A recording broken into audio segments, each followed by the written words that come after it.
Sort of. Actually live. Welcome everyone once again. I'm JWT's Assistant Artistic Director, Andrew Fromer. And I'd like to welcome you to our first ever virtual Sunday morning at the Braid. And I also want to say hi again to Lisa Rosenbaum, one of our writers. And Lisa, anything to say before we get started? Well, I'll have something to say after we get started, but sing away. All right, so we thought we'd open up with a little music. Kol haolam kulo gesher tsar meod, gesher tsar meod.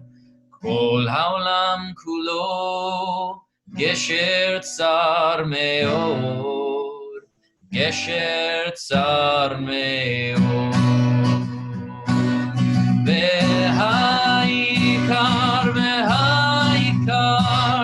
לא לפחד, לא לפחד כלל. והעיקר לא לפחד כלל.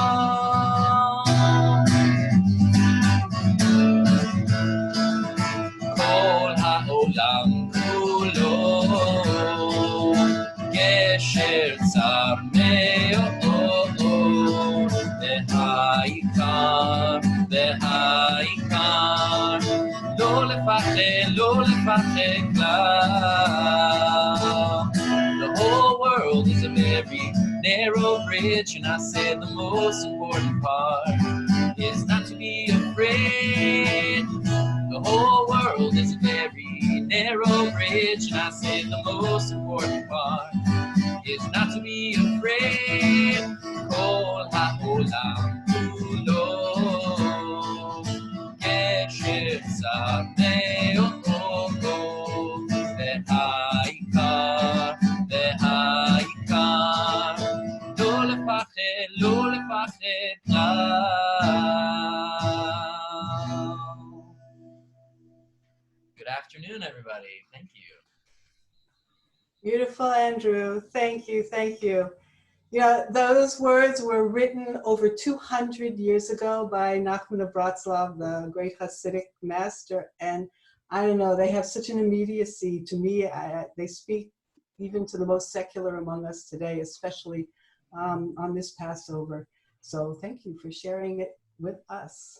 For those of you who are still joining us, I'm Lisa Rosenbaum with Jewish Women's Theater, and I want to welcome you to from wherever you are in this virtual Sunday morning at the Braid that's neither Sunday morning or at the Braid, but I hope you're all comfortably situated wherever you are. We're going to be having a Passover 2020, the unloneliness of the long distance seder. And we'll be talking about how in the world we're going to do this year. Jewish Women's Theater has always been about community, and normally our audiences are greeted with food, most of it homemade. Can't do that today for obvious reasons, but we want you to know that we're still here. And especially now on the eve of Passover, people are feeling pretty lonely and isolated, and many of you are even questioning whether you should even do a seder this year. It's kind of a lot of work. The seder plate, the Passover food, usually these are foods that we make for large groups, and this is, you know, it's kind of tough to do that when maybe it's just a seder for one. Also figuring out how in the world are we going to read the Haggadah when we're all on separate screens. But nonetheless, I hope that today's program will inspire you all to celebrate Passover even from distant tables, because we have an opportunity here to retell the story of Exodus, maybe with some new understanding. So to that end, we have two guests today who are uniquely qualified to offer you some their ideas. Andrew Fromer, who you just heard, is not only the Assistant Artistic Director of JWT, he's also an actor and a musician, and he's a member of JWT's emerging artist program, Next at the Braid, which we're really proud of. Most importantly to me, he is our go-to social media and podcast guy. That's going to be really important today. And in his spare time, he coordinates team programs at Temple Orami. So he is pretty well versed in how we can do this. And a little later, I'm going to talk to Andrew about just that. How can we do this virtual Seder? You may notice, for those of you who are coming in late, that you're all muted, but you're going to have a chance later on to get involved with us. You can use the chat feature that Andrew described before, but we'll have a Q&A at the end of this, so you can actually ask questions and everyone can hear. I thought we'd get started by just talking about the Seder itself. Finding, buying, preparing food has always been a big part of this holiday, but we have challenges this year that we've never faced before, which is why I'm really looking forward to talking to our first guest, Amelia Saltsman, who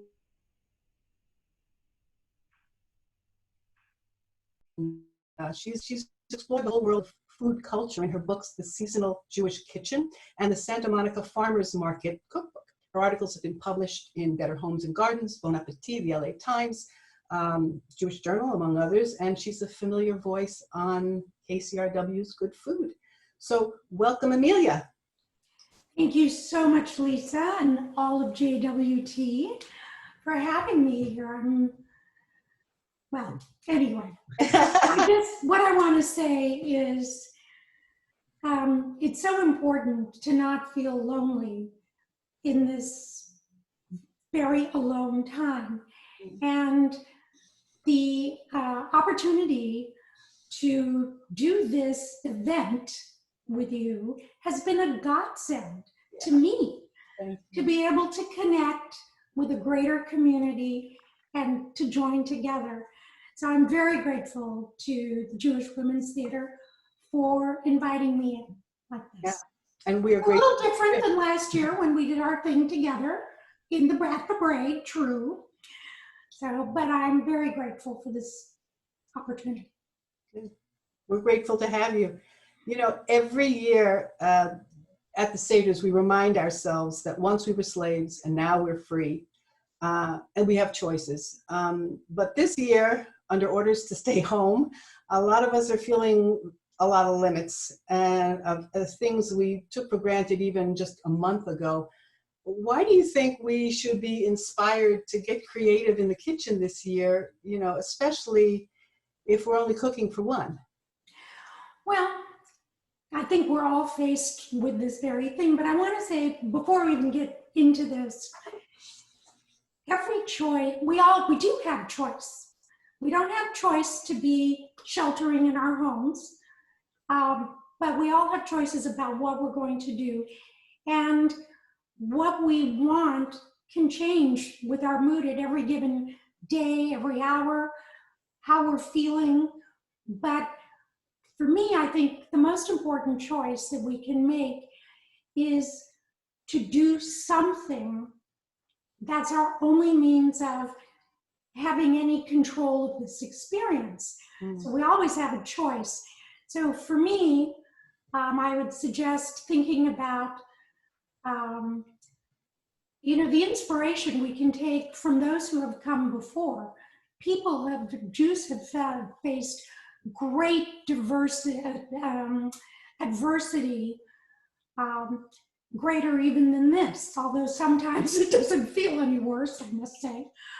But, and somehow they have managed to find a way to honor the holiday, to do something, often at great peril, risk to themselves. So that can be a great inspiration for us and a great reason to do something. And also, it's occupational therapy, right? There's nothing better than doing something to take our mind off something else. And so I think that because not only do we have to figure out how we're going to get food, what we're going to get, but we also have to figure out how we're going to connect and what this is going to look like.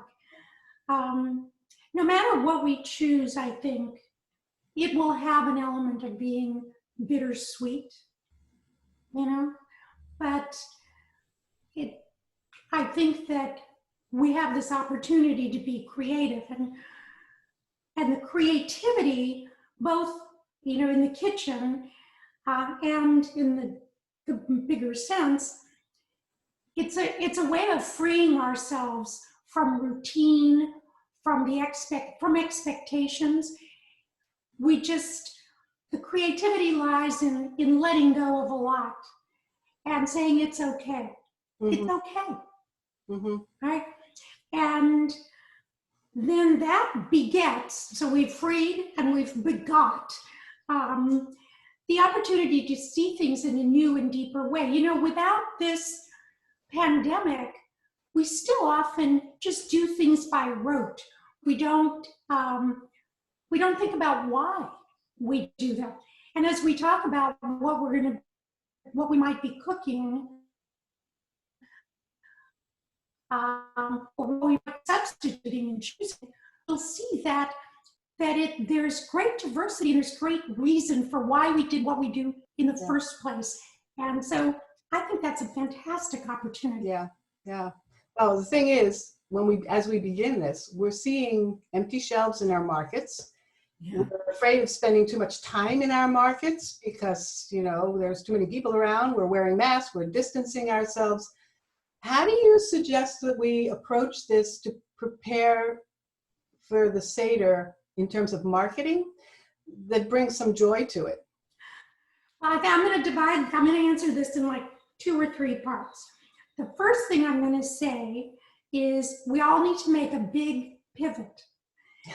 So many of us, when we want to cook, we plan a menu and we choose what we want to make, and then we go out and buy, right? Now, the big pivot is we may or may not find certain things. So we either have certain things on hand, or the availability of things dictates what our options are. Mm-hmm. So again, the first choice is to say, that's okay. You know, yeah, I can't make this particular brisket this year. I have to do something else. That's okay. That's okay. The other thing is simplify. Whether you're 1 or 2 or 4 or a Zoom full of a Zoom room full of little faces. I'm so excited about how many of you are here today with us. That is just wonderful. But simplify. Think about the elements that you most want, that are the most meaningful to you, or that you can do. And then then we need to think about substitutions. So the first thing is where to shop and how to shop so that you feel safe. Again, every day is different for each person. Mm-hmm. But in terms of shopping and finding joy, this is an opportunity to support small businesses, small stores. It's a lot more pleasant and more well-stocked than a big box store. Okay, so maybe you won't see quite as many empty shelves. But here in Santa Monica, for instance, we have Tehran Market, the little Iranian market. It's a great resource. That's open? They're open? It's still open, as far as I know. It's still open. There's a butcher, there's a seafood store. There are many shops that are providing either curbside pickup or delivery. So you can check that out. Obviously, Instacart for the more tech-savvy folks. And the Santa Monica farmers markets are still open. And they're open because they are doing a very good job of creating safe space. Now, again, everything is a personal decision. For me, I have felt, and I fought hard to support keeping farmers markets open at the state level just now, because for me, I feel that it's a shorter supply chain. Fewer people have touched my food. Yeah. I'm outside. We know that being outside and able to breathe is, a safer space for dispersion, right? And so they're doing that. Many of the farmers are they're not coming to the market, but they have found alternate ways, delivering produce boxes and that sort of thing. So we have options to support people who are trying. And if you order delivery, if you order from a market or through Instacart or through a restaurant trying to do takeout, tip large. Okay, these are the people that are allowing us to have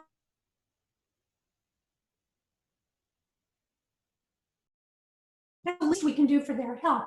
But just to say, there's absolutely nothing wrong in augmenting your holiday with takeout. Wexler's Deli, many restaurants and delicatessens are doing some sort of Passover menu, and that's an option. Mm-hmm. But choose. We'll get more about how. The next part that I want to talk about is how do we substitute? What does that look like? Mm-hmm. So I can go into that if you're ready for that. We'll get there. I just want to ask you, what are you making? What am I making? Well, what I'm planning to do, and I use the word planning because obviously we haven't done this before in my family. I have 3 children and 3 grandchildren. And so we've decided to have a small Zoom seder. Our youngest son lives in Massachusetts. He's the only one who's not local. The rest of us, so that's my husband and I in one house, our single daughter in another place, and our oldest daughter at home with her husband and 2 children. We're all in LA. So what we've decided to do is that we simplified our menu, and we decided to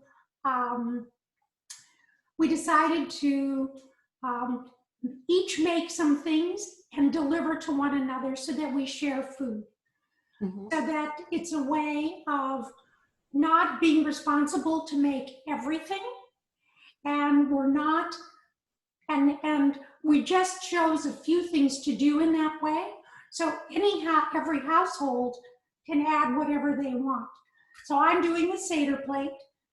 If people want to dip their carpas in salt water, they've got to do it on their own. Mm-hmm. Or we can just have it symbolically. We do a play for Passover, that really tells the story of the holiday. So we'll see how that goes. But that's basically it. So if you're asking what I'm making, yeah, we chose matzo ball soup. We chose a meat protein, which we think will be brisket. We chose a very easy recipe for meringue cookies for dessert to have with tangerines that I happen to already have. And everybody else is on their own. So I'm making, what am I making? I'm making something for my husband and I to have with a salad or a side dish or something like that. My oldest daughter, Jessica, is a caterer, a local caterer, so she's still doing dinner delivery, including to my 99 and 91-year-old parents. Wow. So, okay. The interesting part of this is that in a way, we're not able to share the foods. Usually, I know for our Seder, everybody has their specialty that they bring every year. We can't do that. But one thing we can do is have Seders with our relatives across the country, which we've never done before. So Wow. that lovely thing. I just want to say one thing. Andrew has asked me to tell you, he wants to just sort of talk about how to send in questions. So Okay. Andrew, you want to just... Well, so we have a Q&A portion a little later during this program, and it can get a little crazy with, you know, all these people we have on Zoom. So to spread out the questions, if you have a question that pops up while Amelia is talking, you can send it in the chat, which again, the chat is over here. I just sent a message to everyone. So if you want to type in your question in the chat, or if you're having trouble finding the chat, you can email me, andrew@jewishwomenstheater.org. That's theater with an R-E. So you can also send me an email, and I'm monitoring it now. So 2 options to send in questions there, chat or andrew@jewishwomenstheater.org. Okay. All right. So I think this might be a good time to take a look at the things on our seder tables, starting with the seder plate. You know, Amelia, you come from a rather unusual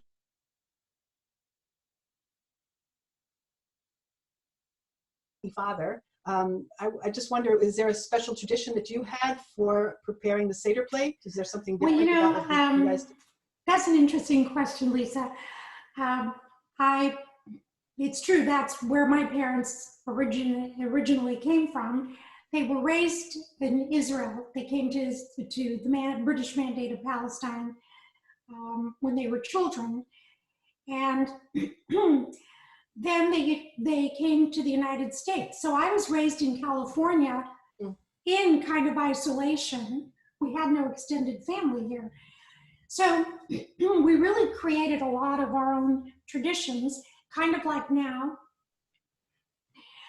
So, but I think the Seder plate is a wonderful opportunity for us today.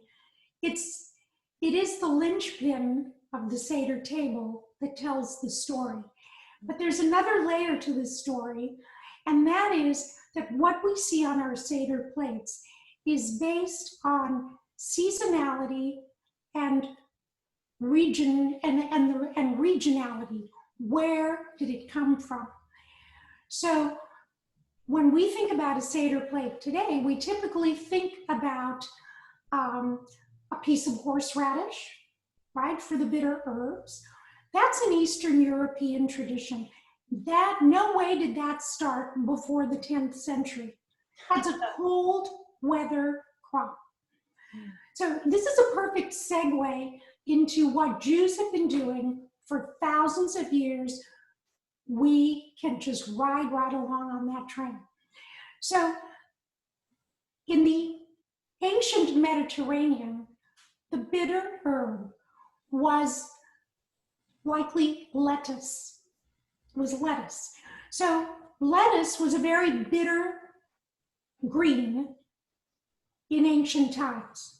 So when we think about the Hebrews being commanded to, you know, fire roast a lamb and eat it with bitter herbs and slap between 2 pieces of matzah, we're probably talking about a bitter, spicy green with that lamb. It's not that different. So to use that as an example, if you don't have horseradish, if you can't get prepared horseradish, or you can't get a root, or you don't feel like doing that this time, that's okay. Although I have to say, at Viceni Foods on Instacart, no problem finding horseradish or horseradish root. So, but if you have lettuce, if you have any kind of leafy green, call it your bitter herb. There you go. So, and it's based in tradition. We're not just punting, we're connecting to our global past as a global people, right? Who only had things available. No coincidence, spring holiday. So when we go to the Karpas, it's all about the green shoots that are coming up. If you have parsley, that's great. If you have green onions, that also is considered the green, the karpas, the green herb, radishes, green tops from anything, any root vegetable green top will do. So it's not that you have to go looking for these things. You might choose, you might already have one, or you might choose to have another one, okay? So if you keep going, then what have we got? We've got The lamb shank. oh, lamb shank. Okay, thank you. So the lamb shank, well, any bone will do for a start. Any bone will do, right? Many people use a chicken wing, have done so for a long time. Mm-hmm. But, it's okay. Yeah. And another, vegetarians and vegans, the seder very often uses a beet to be the lamb shank, to represent the lamb shank. Yeah. So you might not have beets, but if you have a beet, that would be good. But I think we could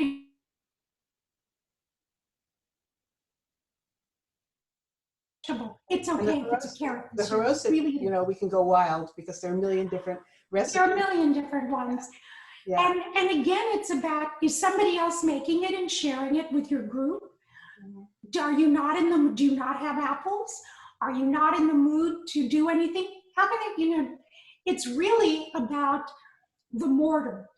So, because it's not an apple by itself, it's about making it into something sticky.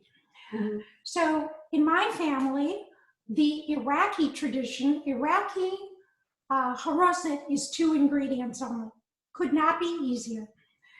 So the first ingredient is date syrup, Ceylon, which is readily available still online. I promise you there's no run on date syrup. But it's available. So I happen to have that in my pantry right now without ordering, and it's chopped nuts. So that's it. So my Iraqi grandmother, that's what she made. Mm-hmm. Now, date syrup was considered to be the first honey. When we see all those allusions to the land of milk and honey, it's thought that it was date honey. Mm. Okay, so if you don't have dates or date honey or apples, chop some nuts, mix it with honey. It sounds delicious, yep. Right? You're taking those components. So we're really getting into the conversation of how do we adapt with what we have, look with new eyes in your pantry. I bet you find a lot without having to shop, and then just shop for what you need. Right. Well, along those lines, I've noticed that there's not as plentiful a supply of matzah this year. I mean, usually you see these big jumbo packages. I'm not seeing that. I'm seeing individual ones. You can get it. But I mean, it would seem to me that matzah might be a really easy thing to make. It's just flour and water, right? Yeah, I mean, it's actually not so easy. Yeah. And I think, again, it depends on where you are in the DIY mood. Right? It's good for some and not so good for others. I'll tell you, I mean, I spend, like you, a lot of time feeling a little anxious about where am I going to find food. And I ordered Gelson's. I thought I would try to order, this was through Instacart, 3 boxes of matzah or 2 boxes of matzah. And when the shopper shops, he couldn't get 2 boxes, he could only get me the big 5-pound thing. And that was 3 days ago. Mm. So I have 5 boxes of matzah that I'm now sharing with my children. Ah. So, and we're only a few days away from Seder. If we start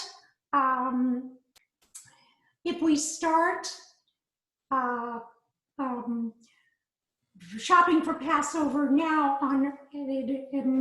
under normal circumstances, in normal years, we might have a hard time finding matzah meal at this point in the game.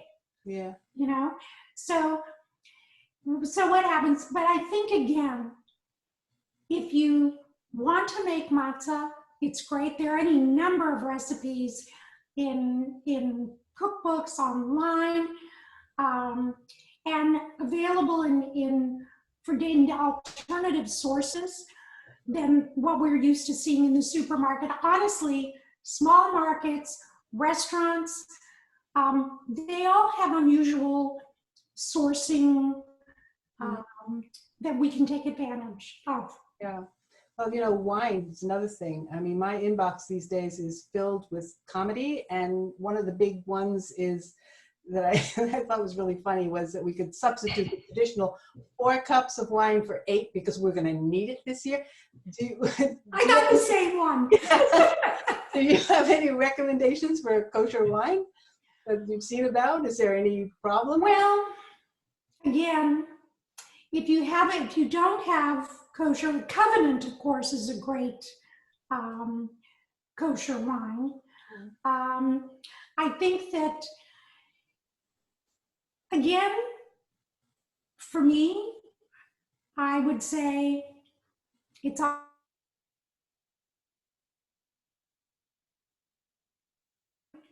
going to be okay for me to not have it. Again, personal choice. I don't know if you can still order kosher wine online. There's some fabulous ones.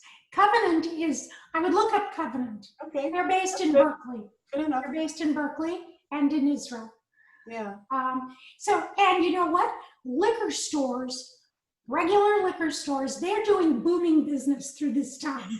I bet they are. BevMo's business is up 400%. Wow. So you can call a liquor store, they're delivering. So obviously, these are all personal choices again, but if you want to go in the market, you probably will find something, a smaller market will be better for you, because it's off the beaten path. But call a liquor store, they'll be thrilled for the business. Just sort of thinking about the whole holiday, and we're really struck by how many elements of the seder are like washing hands and the plagues are so literally on point this year. What are your thoughts about the special meaning of this holiday for us now? We were talking a little bit, about we have to wash our hands for 20 seconds or 20 seconds, right? What kind of deeper meaning can we take from all these things? Thank God we're finally learning this lesson after thousands of years. By being told that we need to wash our hands for 20 seconds to get them really clean, the two rounds of happy birthday, that's nothing new.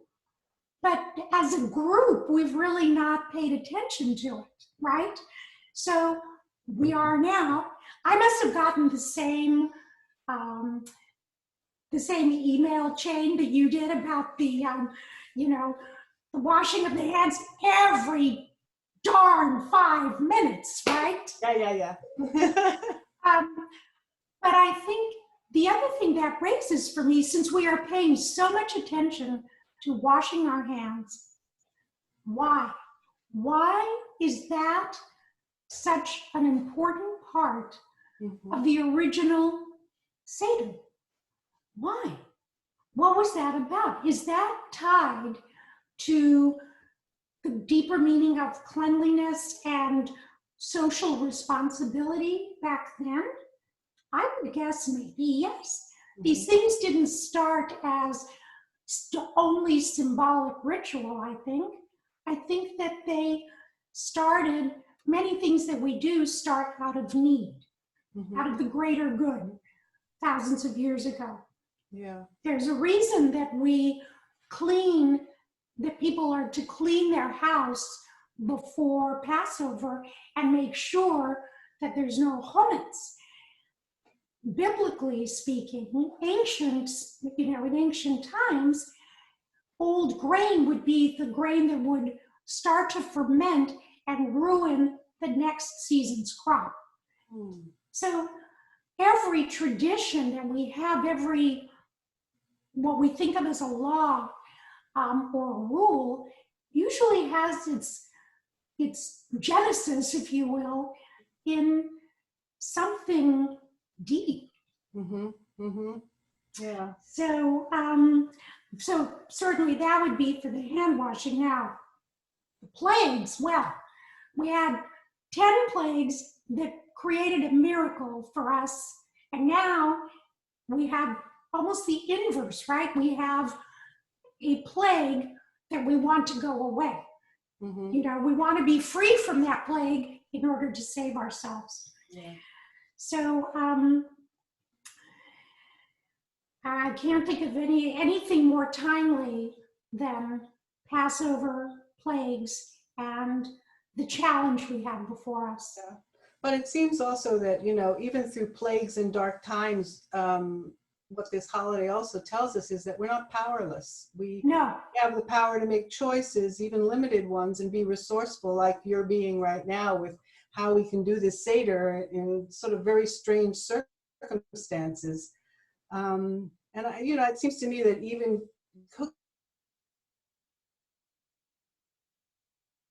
I mean, it gives us a sense of empowerment that we have that choice, even though we're forced to stay home.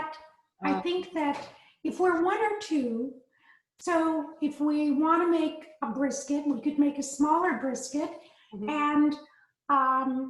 and portion it out and freeze the remaining portions. We need to keep feeding ourselves through this time, right?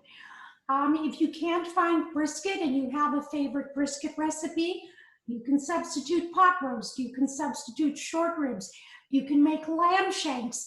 Braised lamb shanks feel very biblical, right? There are meats available beyond the obvious. Mhm. So one of my favorite ideas, we like to have soup, and many of us have chicken, right? As our seder protein. I make chicken in the pot all the time. It's a twofer. And so we have, it makes its own rich broth. You can make it with whatever vegetables you have. It will last a few days. I make it often for my husband and me. We're just the two of us. And we kind of use it in different ways for several days, right?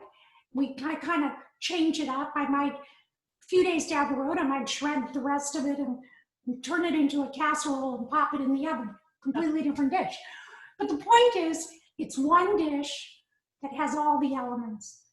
And if you're, cooking, even if you're in a big Zoom group, you may be cooking for yourself, Mhm. right? Mhm. So think what feels right to you, and do that. I just want to say the other thing, there are two other things about the holiday itself. We're talking about the hand washing and the plagues, but also we say, why is this night different than all other nights? And I think it's because we do things in a different way, right? So isn't that kind of our lesson? Right on point here. Right on. Yeah, and I think that's it. And the other thing, we're going to be in many situations and we have many choices. And at the end of the Seder, we always say next year in Jerusalem. We will. Yes. And so maybe now we say next year together. Mm-hmm. Mm-hmm. Yeah. With that, I'm going to say thank you, Amelia. We may hear more from you as we answer some questions, but I want to bring Andrew back because now that we've talked about, why participate in a Seder and why it's so important this year, the next question people are asking is how are we going to do this? So Andrew, as our media person, you've been working not only with JWT, but also with your temple, and they've been Zooming with their congregation. So what else do we need to know? I mean, everybody here has kind of done Zoom 101 just to get here. But what else can we do to make the most of the technology we have here to bring us together with other people this year? Yeah, absolutely. So a lot of synagogues in this new age we're in are putting together fantastic online resources, and they are dividing them into different age groups. So I saw one of the questions from Fern was, she's holding a seder with 3 families, 11 people between the ages of 12 and 89, which is a wide range. And how do you do that and engage everybody over, thousands of miles using this technology? This is a software that allows you to speak directly to each other. Synagogues are putting together videos that you can play in the middle of your seder. Our synagogue, or me, we're putting together like a sing-along seder. I've also put together a playlist of our cantors, pretty cheesy cover songs with funny lyrics. There's different ways to work digital media into your seder. You can send a link to anybody through text message or email and say, play this when we get to page 12 or something like that. I'm going to copy and paste a link real quick. This is actually another synagogue with a rabbi who was our intern. So TI Westport, they put together a really nice site page with different Haggadahs separated by age. So there are tons of resources going up on all these synagogue websites, and they're all free, because we all know that right now community is more important than ever. So they're not asking much by way of membership. That would be really great information. The thing is, people can't sing together and hear each other on Zoom. You're singing to yourself, and everybody else, everybody's by themselves. So I don't know how that works. What was mentioned about the sing-along? Go ahead, Amelia. Were you going to ask? Well, I was just going to jump in. If nobody is muted, that's the beauty of Zoom, is that we all can sing together and hear each other. There are slight delays. So we have experimented with this at Orami. It could get a little pitchy when everybody's unmuted. However, you could, as I was singing in the beginning of this meeting, you can still sing along with everybody muted, and you can see people dancing along and singing along. Unfortunately, we have not mastered the art of internet connection yet, where everything is instant and you don't have to worry about a delay. So if you're up for the challenge, go for it. People are also recording things and sending each other voice notes so you can sing together that way. You can try singing together over speakerphone. Maybe that might be a little faster. But for Orami, when I mentioned the sing-along seder, it's a pre-recorded video with the clergy, and it cues you when to sing.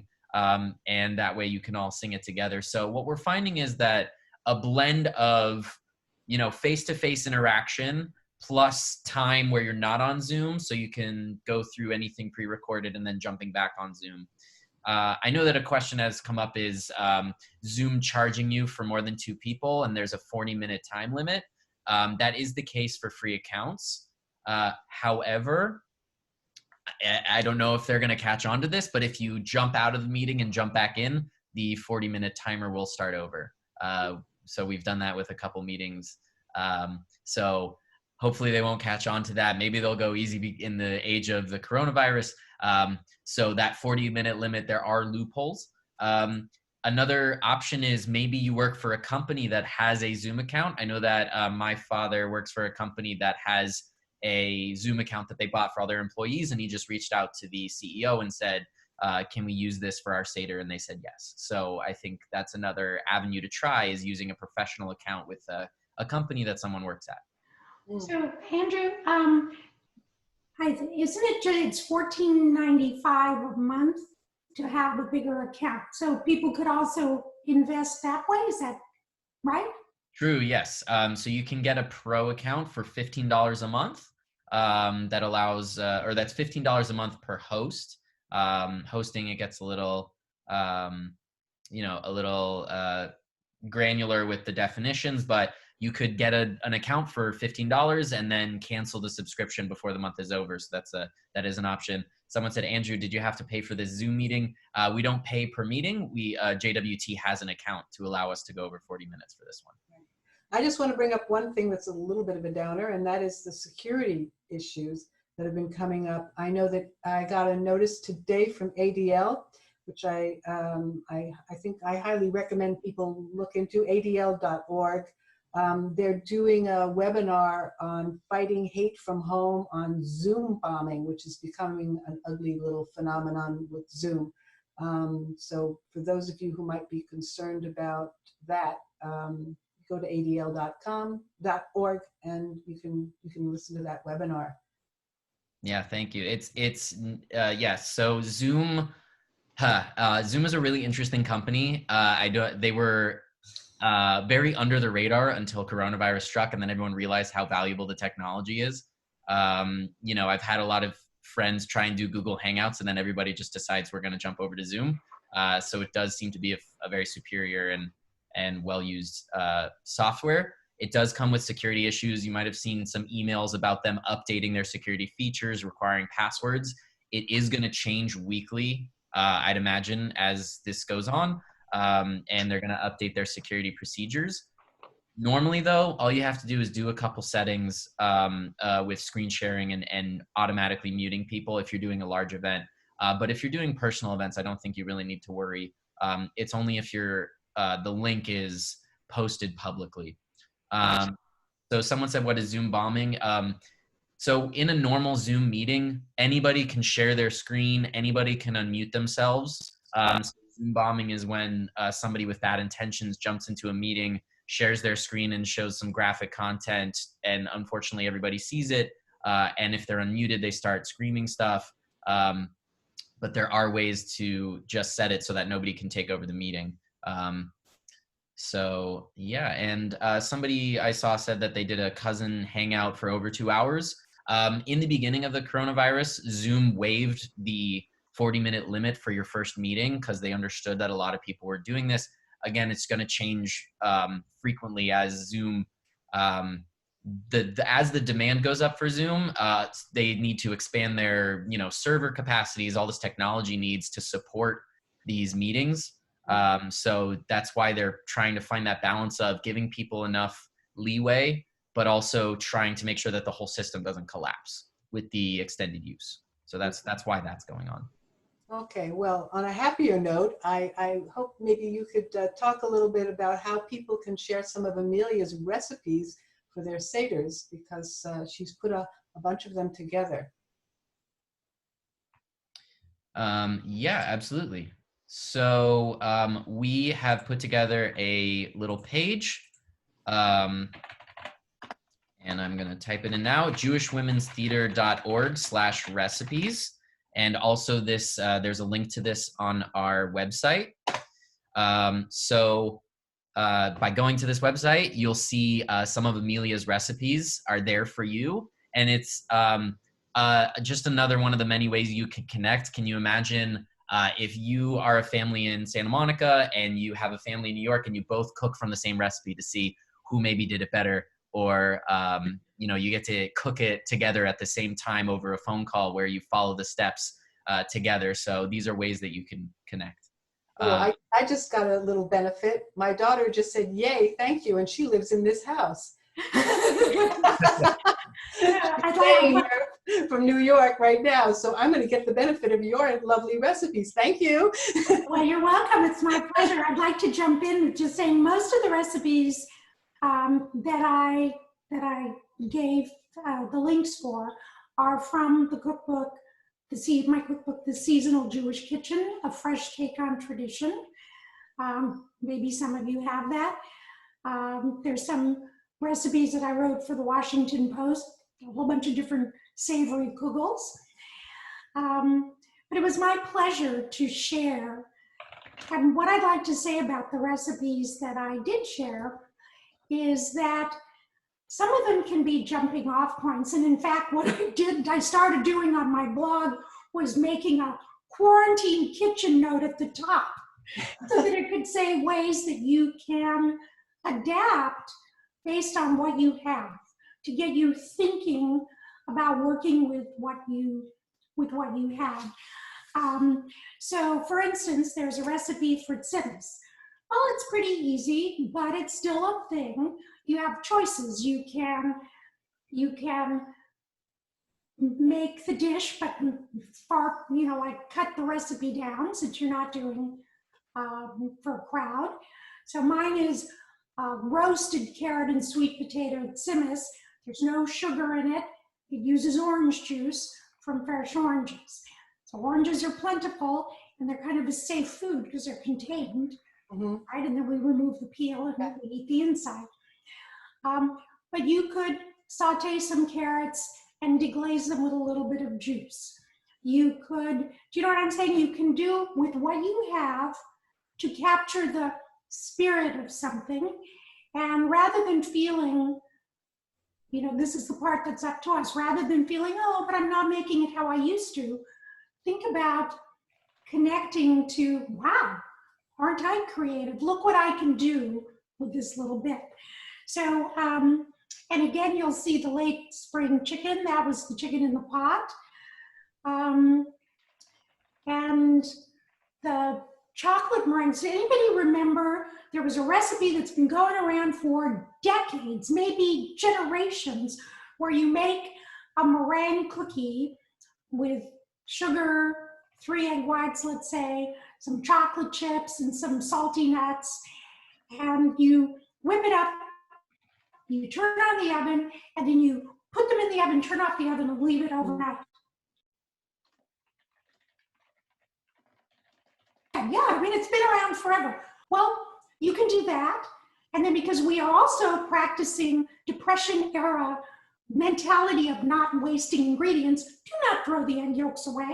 If you don't want to make matzo balls, make egg drop soup. You can enrich it with a little potato starch and just drop it into some broth. So there are, you know, these are jumping off points. My lamb shank recipe, it comes with, you know, like I tell you how to serve it with artichokes. It's a very Italian dish. Well, artichokes can work unless you happen to have a jar. You can adapt or just make lamb shanks with potatoes. Oh, and I was going to say, or with rice. This brings me back again. We have always had different rules. You know, the Ashkenazic laws or traditions, no legumes, no rice for Passover, right? The Sfaradim, the Mizrahim, absolutely, absolutely. And this is from time immemorial. So much has to do with what kind of diet do we have where we live. So it's okay. It's okay. Well, with that, let's open it up to questions from. Yeah, so I already have a couple lined up. It seems like brisket's a popular one. I know that there's a recipe on there. Sharon asked, basically, what temp for the oven, and is it covered or uncovered? And are there different recipes or styles for brisket? Well, there are as many recipes for brisket as, I don't know, as there are Jews probably. But I like brisket, I like the taste of the meat. So the recipe I'm offering is just meat, onions, a few garlic cloves if you have it, a couple of bay leaves if you have it, okay? And some beef stock. You can use canned, diluted with water, so you only need a little, or homemade if you have it, or water, or wine. But it's basically, I start at a high temperature, about 475 open, with just the meat in the pan for close to an hour. Turn it out once, halfway, so that it gets really browned. I add in the onions and stir them around, let that go for 20 minutes. Then I take it all out of the oven, reduce the temperature to 350, cover with foil or a lid, and then add a little bit of the stock, and I let it go until it's really tender. So tenderness depends on, you know, how big is the cut of meat? How long does it take to get tender? It's never a precise thing.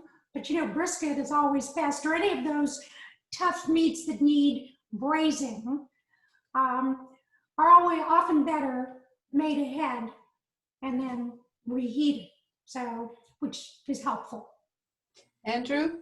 Yeah. I think someone has asked it's Fern asked, she said she's interested in how you suggest holding a Seder with 3 families participating from different locations. They all have the same Haggadahs to read from. Mm-hmm. Yeah, so again, that was... Also, to answer another question, Zoom is available to everyone. That's another question. Yeah, so again, if you have families in multiple locations, there's different digital resources available to you, different videos and songs and playlists. I recommend checking out synagogues that you're familiar with, asking friends if their synagogue has put up a Passover resources page. We have at ormi.org/Passover.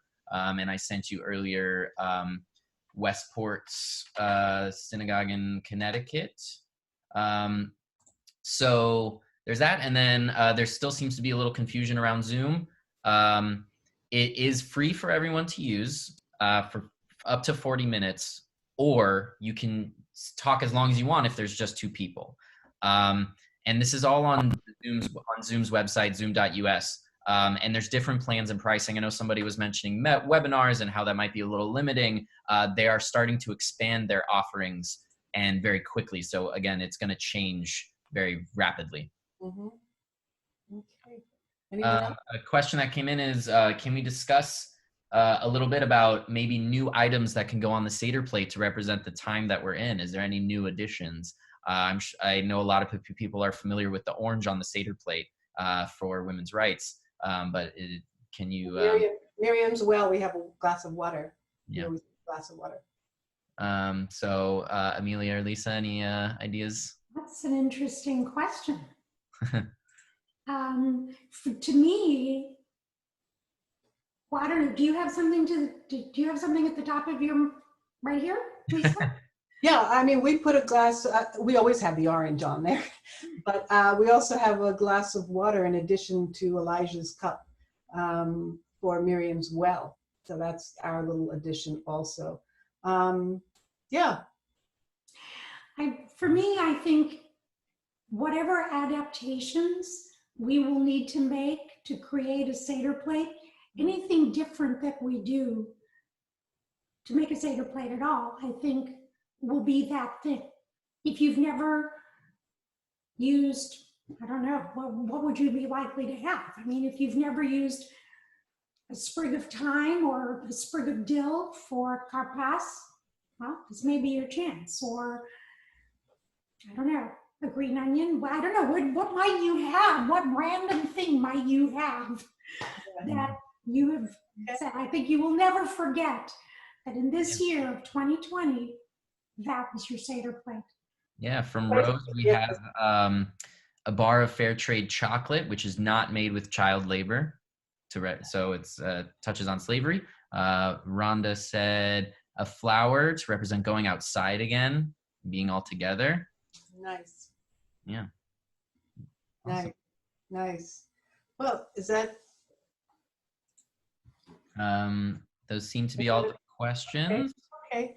Well, then we can kind of come to a bit of a close. You know, if you've enjoyed this conversation today, we're going to be continuing to have a virtual celebration of Passover, and we'd love for you to join us. You can check out the daily reflections that we've been posting on our website, Jewish Women's Theater. That's re.org. It's something we call Inside Our Times. And for Passover, the 8 days of Passover, we're going to be featuring archival video of stories from past shows that highlight different aspects of the holiday. So, you know, please come join us there. And in the meantime, on behalf of Jewish Women's Theater, we want to thank all of you for participating today. And I hope you really enjoy the unloneliest of long distance seders this year. You know, just as Amelia said, we normally say next year in Jerusalem, but really, I think next year we are going to say, may we have the freedom to sit together at our seders free of fear of the coronavirus. So to take us out, Andrew is going to sing us the final song of the seder, the song that calls upon us to make the world a more peaceful place. I want to thank you for joining us. Be well. Happy Passover, everyone. Yes, thank you, Lisa. I'm going to send one more time the page for the recipes, jewishwomen'stheater.org/recipes in the chat box. If you can't find it later, you can just pop over to jewishwomen'stheater.org, our homepage, scroll down the highlights, and it'll be there. Once again, as Lisa mentioned, feel free to check out our free digital series, Inside Our Time, that we're putting out. All of our artists are gathering together to bring you this digital storytelling project, and we have a special edition coming out on Wednesday. It's going to be Inside Our Time Passover edition. So 8 Passover stories that have been pulled from our archive. We film all of our shows for archival purposes, and we're digging into those archives to bring you 8 Passover stories over the 8 days of Passover. So again, that's on our homepage. Thank you all. At the end of every video, we make a little call for donations. If at this time you feel like you want to help support us, we'd really appreciate it. jewishwomen'stheater.org/donate to help support us and the artists that we're working with. And with that, we are going to, first of all, I wanted to say thank you, Amelia, for being here. Amelia, did you want to say goodbye? Yes, I would love to. This has been really wonderful for me. I hope it was helpful to you. I hope we can stay in contact. And I think I just want to say that this Seder, this Passover of all Seders, is a time to feel appreciative of what we have had, the abundance we have had in the past, the hope to have it again, and also the gratitude for everyone on the front lines, those who are in the health services, those who are providing us still any access to food. This is the time to honor them. So thank you so much. Thank you, Amelia, for everything, and thank you, Andrew. You got it. And if there's anything that you want from this meeting that you maybe didn't catch, if you asked a question that didn't get answered, or if you were thinking, what was that one recipe Amelia mentioned, just email me, andrew@jewishwomen'stheater.org. The email is in your email that you received when you registered. So feel free to follow up with any questions that you may have. And with that, we're going to close with a little Oseh Shalom. Oseh Shalom b'mromav, hu yaseh shalom aleinu, ve'al kol Yisrael, ve'imru amen. Yaseh shalom, shalom aleinu, ve'al kol Yisrael. Yaseh shalom, shalom aleinu ve'al kol Yisrael. Yaseh shalom, shalom aleinu ve'al kol Yisrael. Yaseh shalom,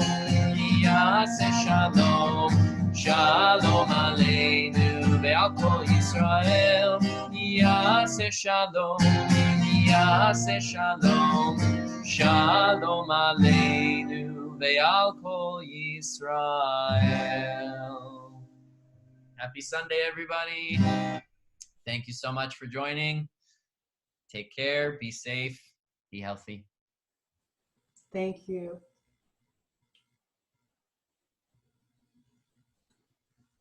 Amelia, you're unmuted. Yes. You want to say something as people go?